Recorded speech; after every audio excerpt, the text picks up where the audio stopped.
Good morning. I'm the Reverend Rachel Hayes, minister of the Unitarian Universalist Society of Amherst. Welcome to you, old friends and new, young and old. You are an essential part of our celebration today. Whether today is your first or your 1000th Sunday in our midst, we are stronger because you are with us.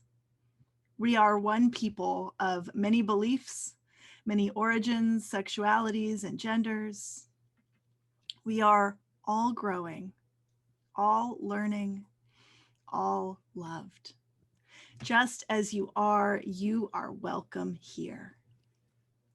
Today, we're continuing the flower festival that we began last week in front of the meeting house.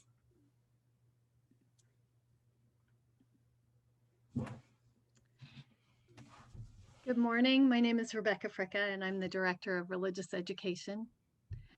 Come into this Zoom space, this special place. Be in this worship that is real but not physical. Feel the love, the gratitude, the sorrow, and the joy. See the hope and care reflected in the faces of our congregants, our minister, and our staff. We are here together. Take a deep breath. Clear your mind, relax, ready, set, Zoom. At this time, I light the chalice on our altar, and I invite you to light a chalice, candle, or lamp where you are too.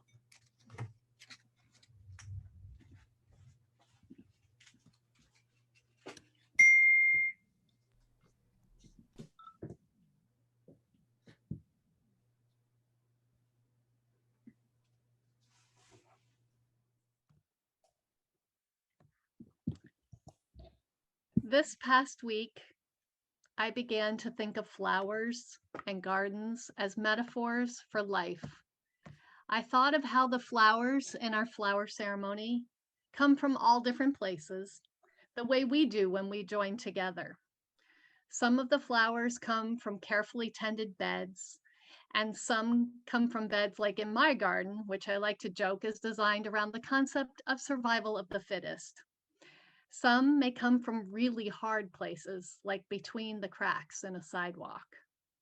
In the process of thinking about this, I found this quote from Anne Lamott, which came from her book, Bird by Bird, Some Instructions on Writing and Life. The garden is one of the two great metaphors for humanity. The garden is about life and beauty and the impermanence of all living things. The garden is about feeding your children, providing food for the tribe. It's part of an urgent territorial drive that we can probably trace back to animals storing food. It's a competitive display mechanism, like having a prize bull, this greed for the best tomatoes and English tea roses. It's about winning, about providing society with superior things, and about proving that you have taste and good values and you work hard. And what a wonderful relief every so often to know who the enemy is.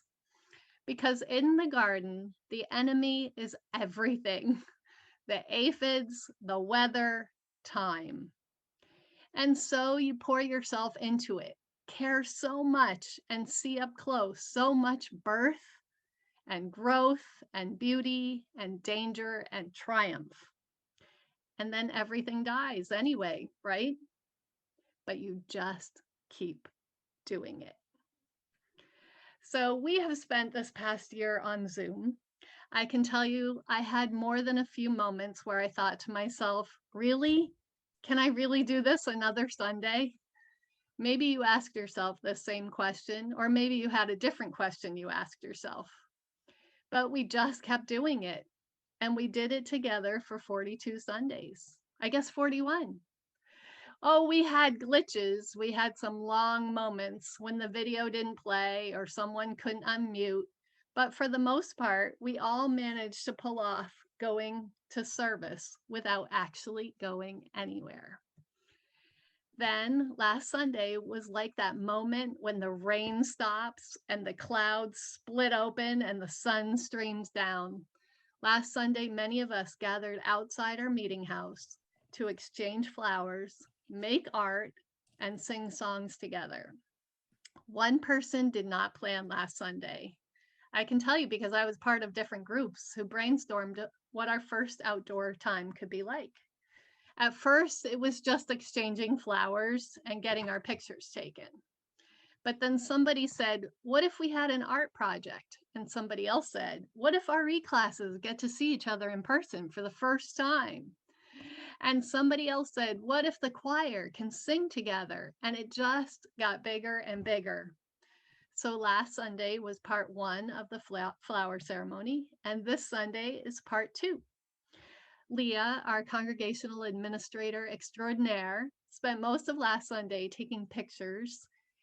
And during this past week, she made a slideshow of us with our flowers to bring that joyful moment into this one. Thank you to those who could not attend last Sunday's event, but who sent in photos.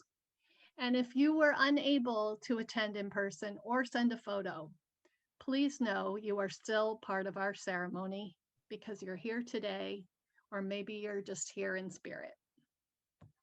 So at this time, we're going to see our slideshow of our Flower Festival 2021.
How beautiful. These are Norbert Chopek's words for blessing the flowers, slightly adapted for this time. Infinite Spirit of life, we ask your blessing on these, your messengers of fellowship and love. May they remind us, amid diversities of knowledge and of gifts, to be one in desire and affection, and devotion to good and beauty. May they also remind us of the value of comradeship, of doing and sharing with one another. May we cherish friendship as a most precious gift. May we not let awareness of another's talents discourage us or sully our relationship. May we realize that whatever we can do, great or small, the efforts of all of us are needed. May we be strengthened by the knowledge that one spirit, the spirit of love, unites us, and may we endeavor together for a more joyful life for all. Amen.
One of our Sanctuary Keepers class, Alex Corson, wrote a poem for us to share today, and I'm going to read it. But we also have a slide.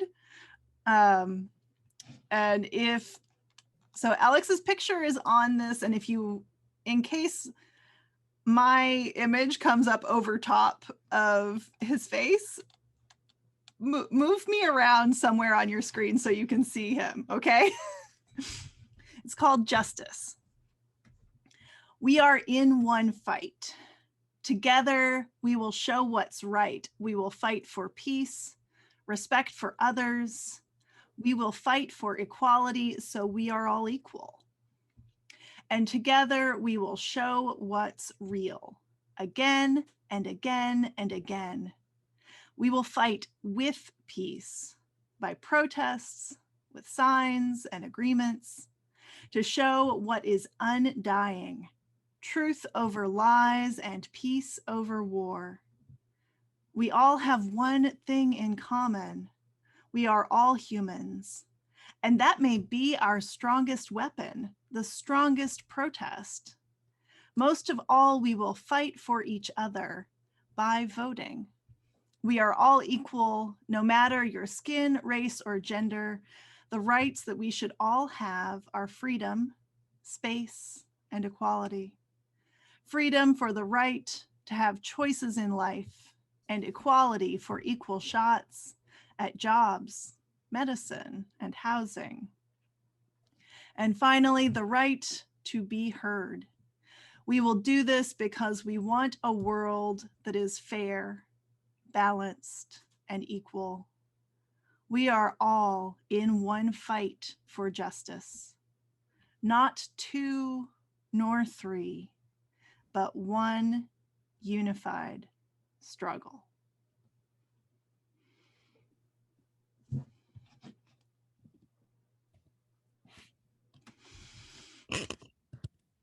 Thanks, Alex. It's really a pleasure to share that with the congregation.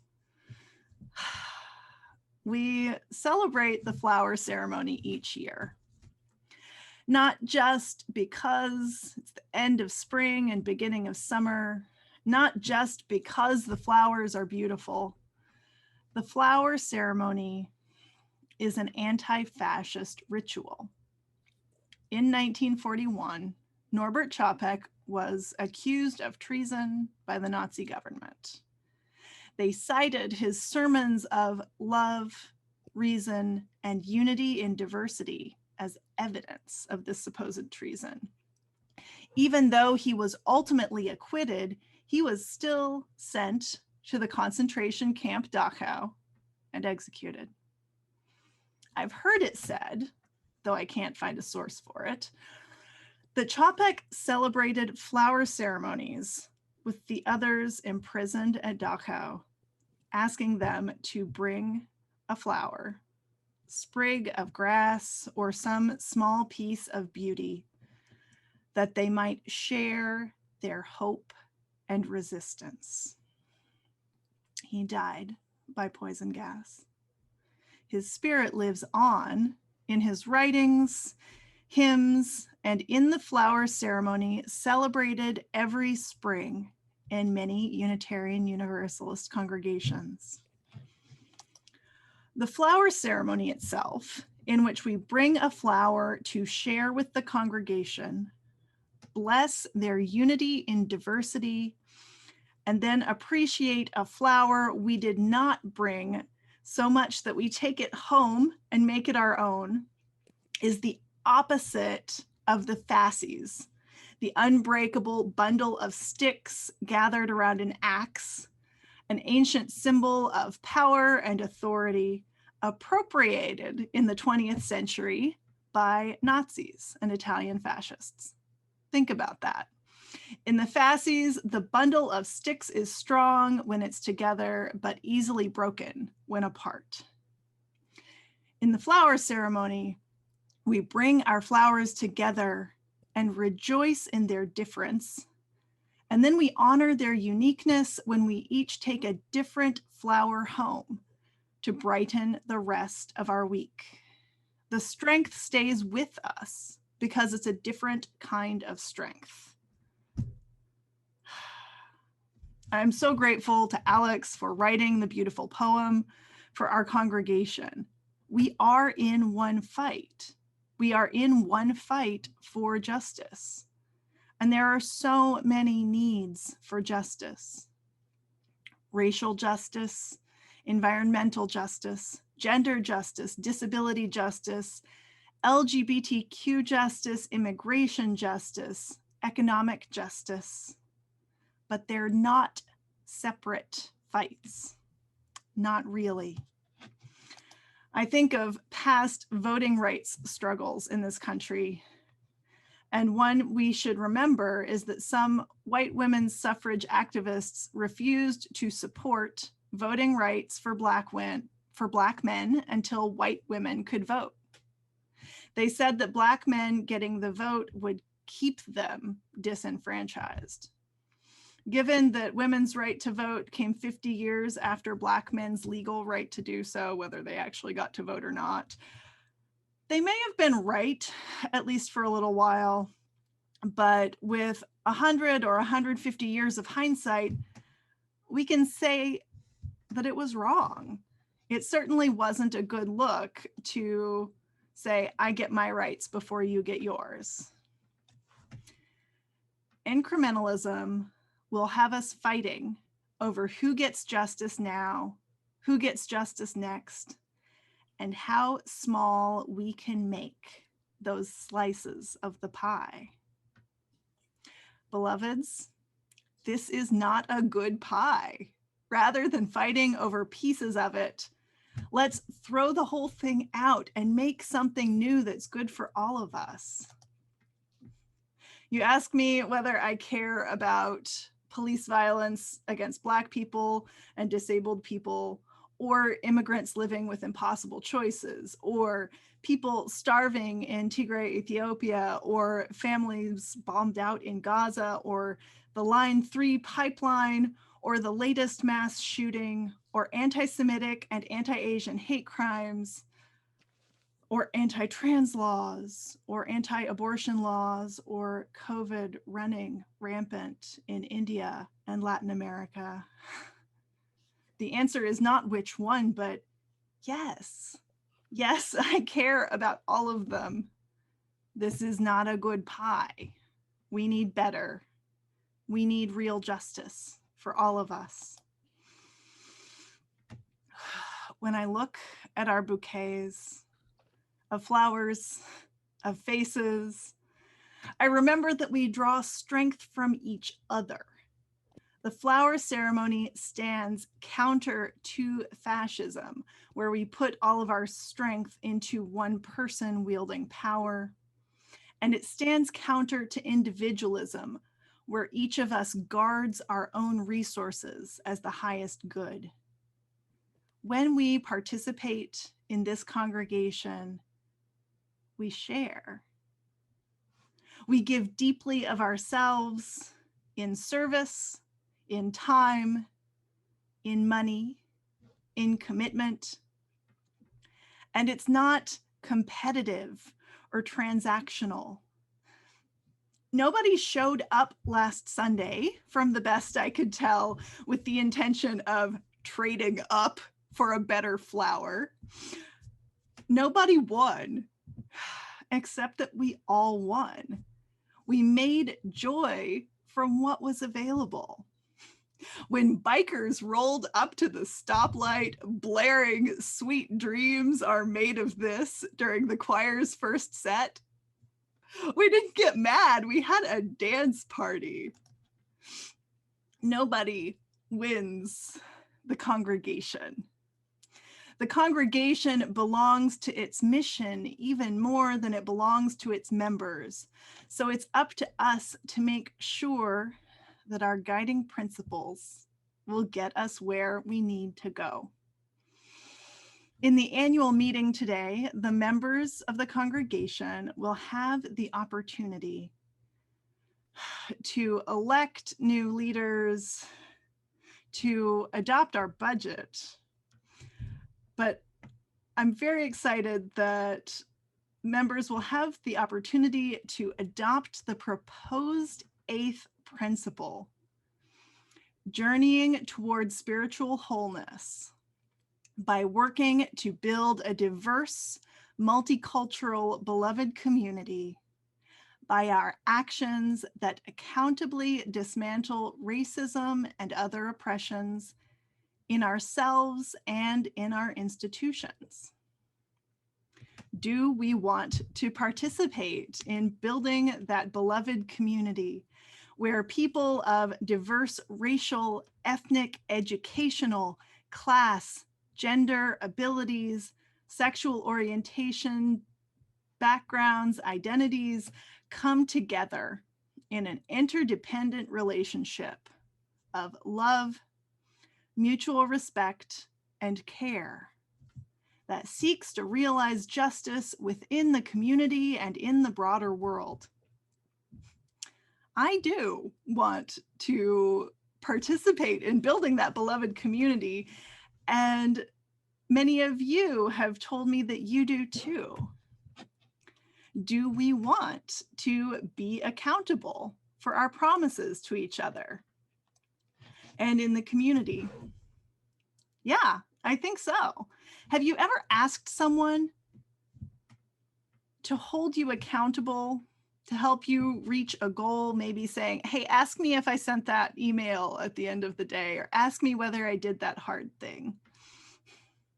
I know that I do that when I have something hard and important, but not exactly the most appealing to do.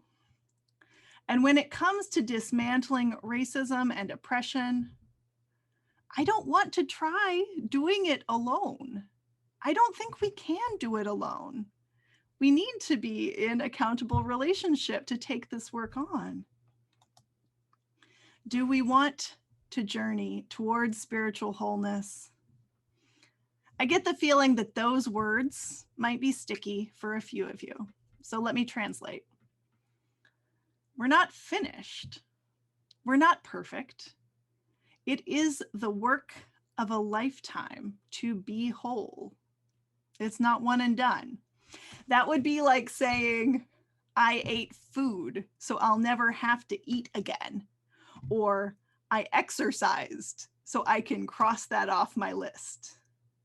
It's a process that touches our deepest center, connects us to our existence and meaning over and over and over again. So yes, I think we want that too. I think that is a big part of what we come here for. Do we think the language is the ultimate perfect statement of our anti-racist commitments? Maybe not. I've heard grumbles about the words or the sentence structure, but a perfect forever statement doesn't actually exist.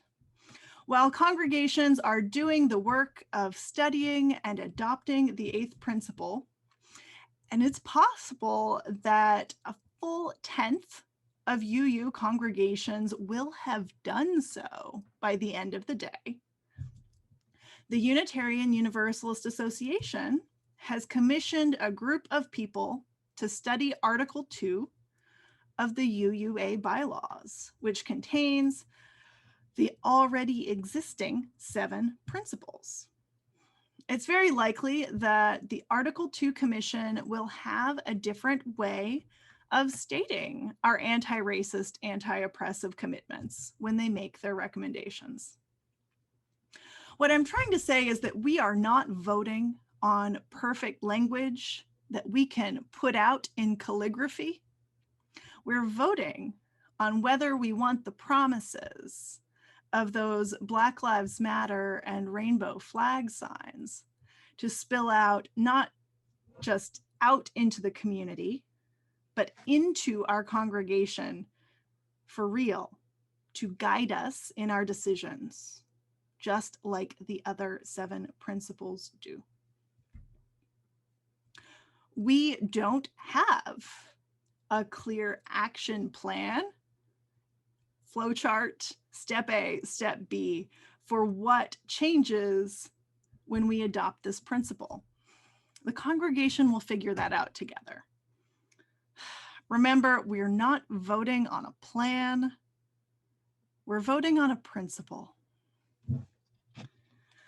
What I know is that trying to build this beloved community that we dream with justice and liberation for everyone, we can't just patch the things that don't do what we need. And it's time to stop patching the holes that are worn by all of the oppressions. It's time to dismantle the system of oppression itself, which puts one person or group in power over another. It's time to free all of us from this evil system of oppression. All of us. Those who are most harmed, those who are bystanders, and those who oppress others. That's the journey towards spiritual wholeness, moving toward the day when the community can be truly whole. We each show up with our flower.